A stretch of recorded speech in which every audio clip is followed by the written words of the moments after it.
Aujourd'hui, on va commencer une nouvelle notion, la proportionnalité. Notion très importante. Vous avez dû voir ça déjà en sixième normalement. Donc, on va le revoir cette année en ajoutant des petites choses. Alors, la proportionnalité, qu'est-ce que c'est? Donc, on parlera surtout de situation de proportionnalité. C'est une situation où deux grandeurs se transforment dans les mêmes proportions. Ce mot est important, même si c'est pas forcément celui qu'on va utiliser dans les exercices. On va le voir. Il y a une situation de proportionnalité lorsqu'on passe d'une grandeur à l'autre en multipliant par un même nombre. Ce nombre-là s'appelle le coefficient de proportionnalité. Alors plutôt que de continuer à travailler comme ça sur des mots, on va travailler sur des exemples. Ça sera beaucoup plus simple et visible par vous.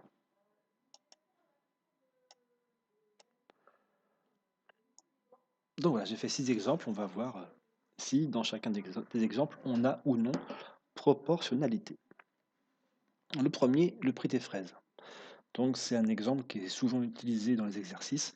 Le prix d'un article, savoir s'il est proportionnel ou pas. La plupart du temps, il le sera.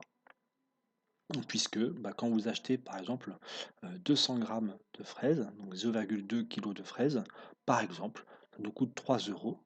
Et quand j'achète 0,4, c'est-à-dire 400 grammes de fraises, si vous regardez bien, entre là et là, c'est le double.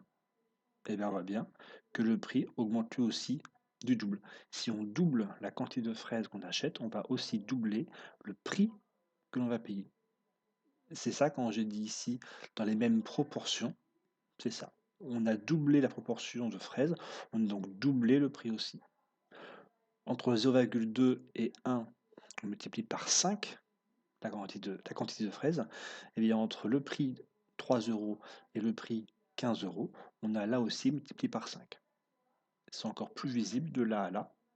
On double le poids des fraises. De 1 kg, je passais à 2 kg. J'ai doublé aussi le prix des fraises. 15 euros à 30 euros.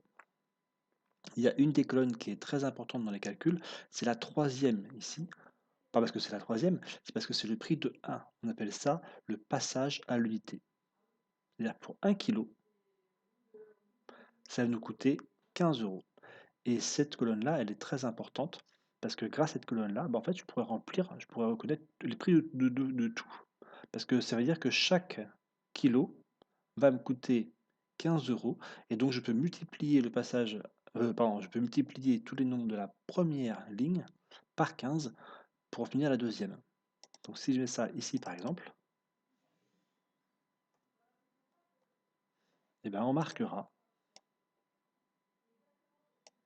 que 0,2 fois 15, vous pouvez le faire de tête ou à la calculatrice, ça fait bien 3. Que 0,4 fois 15, ça fait bien 6. Que 1 fois 15, ça fait bien 15 naturellement. Et que 2 fois 15, ça fait bien 30. Donc ici, on pourra dire que le prix des fraises est bien proportionnel. On va regarder ici maintenant pour l'âge et la taille, est-ce que ce sont deux grandeurs qui sont proportionnelles? Donc j'ai pris les tailles et les âges moyens d'un enfant européen ou français, à peu près, hein. Donc là, à 1 an, la taille d'un enfant est en moyenne de 75 centimètres, de 2 ans, de 85 centimètres, et cetera. De 4 ans, elle est de 1 mètre et de 10 ans, elle est de 1,35 m. Est-ce que ces deux grandeurs-là sont proportionnelles? C'est-à-dire, est-ce que l'âge d'un enfant va augmenter dans la même proportion que sa taille, ou le contraire? Est-ce que la taille d'un enfant augmente dans la même proportion que son âge? Donc on va regarder là encore, est-ce que quand je passe de 1 an à 2 ans, en fait l'âge elle a doublé? Est-ce que pour autant la taille d'un enfant elle a doublé? Quand vous regardez ici, 0,75, est-ce qu'on double pour avoir à 0,85? La réponse est non. Donc ça veut dire que ici on n'a pas proportionnalité. Et on peut s'arrêter là, ça nous suffit. On stoppera là. Dès que les deux premières cases ici font que on n'a pas la proportionnalité, on peut s'arrêter là.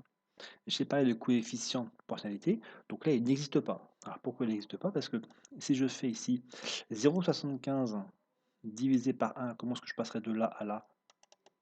Bah, ça serait en multipliant par 0,75. Là, ici, 1 fois 0,75 c'est bien égal à 0,75, ça c'est bon. Mais si je fais ici, 2 fois 0,75, ça ferait 1,5, ce qui n'est pas bon. Donc là, ici, la multiplication serait de 0,425. Il faudra que je change cette multiplication. Donc, on n'a pas de coefficient de proportionnalité dans ce tableau-là.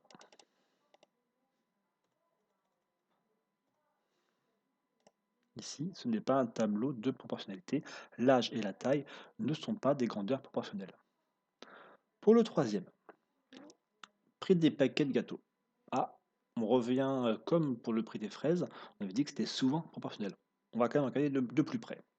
Un paquet de gâteaux coûte 1,80 €. Deux paquets de gâteaux coûtent 3,60 €. Pour l'instant, tout se passe bien.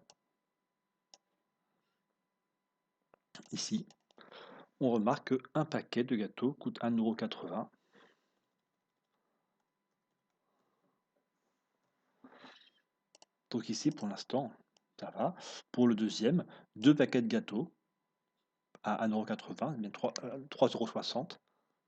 Et pour le troisième, est-ce que 4 fois 1,80 est égal à 5,4? Eh bien non. Ça devrait faire normalement ici 4 fois 1,8, ça devrait faire, je crois, 7,2, donc 7,20 €. Et là, on a 5,4. Alors, qu'est-ce qui se passe? Il se passe ici que j'ai une promotion avec promotion. C'est-à-dire que ça permet dans certains magasins, pour certains articles, eh bien, quand vous achetez une grande quantité d'un même article, le magasin vous propose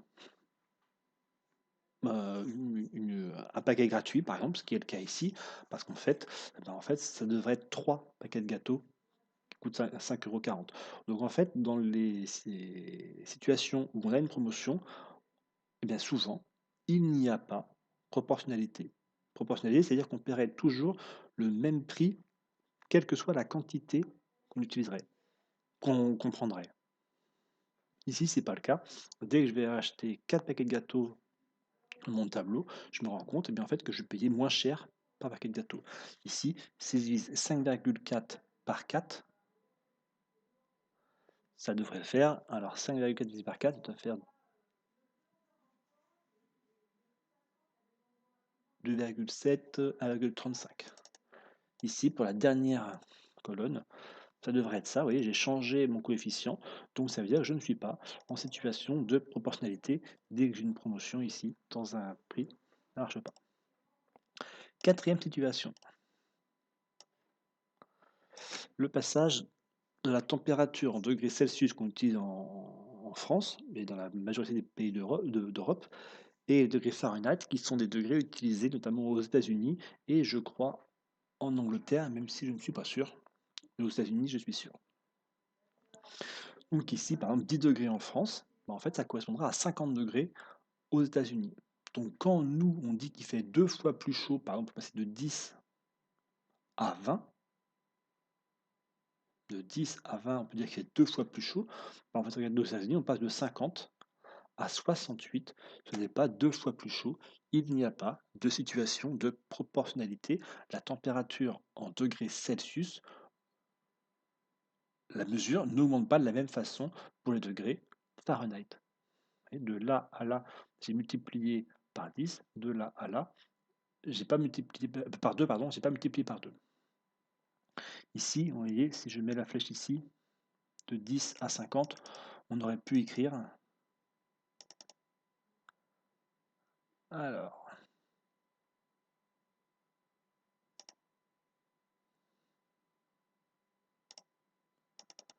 on aurait pu écrire ici fois 5.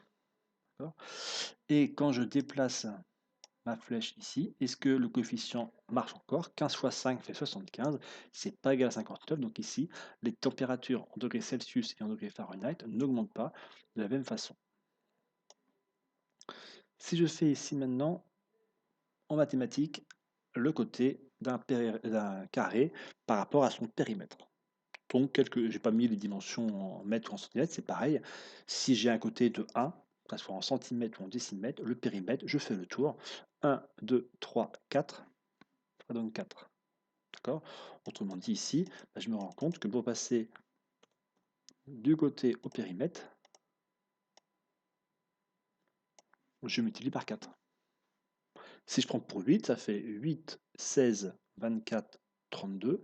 De 8 pour le côté, je passe à 32 pour le périmètre, et là encore, eh bien, ça marche. Pour 11,2, 11,2 fois 2 fois 3 fois 4, je me rends bien compte que pour calculer le périmètre, eh bien, à chaque fois, je dois multiplier par 4 chaque nombre de la ligne du haut. Donc ici, pour le côté et le périmètre, j'ai bien une situation de proportionnalité. On pourrait croire que pour l'air, bah, ça va être la même chose. Eh bien non, puisque pour l'air, je ne multiplie pas le côté par 4, mais je multiplie le côté par lui-même. Donc ici, pour le premier, il faut multiplier 1 par lui-même, donc par 1, pour avoir l'air 1. Ici, si mon côté du carré il est 2 fois plus grand, vous remarquerez que l'air n'est pas 2 fois plus grande, mais elle est 4 fois plus grande, puisque pour calculer l'air d'un carré, j'ai multiplié le côté par lui-même, donc ici pas par 1, mais par 2. Ici j'ai multiplié non pas par 2, mais par 5. Donc on pourra dire ici que le côté n'est pas proportionnel, pardon, l'air n'est pas proportionnel au côté. Donc voilà, je vais vous laisser un petit exercice une vidéo faite par Ivan Monka pour continuer à regarder ça. Et puis un petit exercice pour vérifier qu'un tableau est proportionnel ou pas.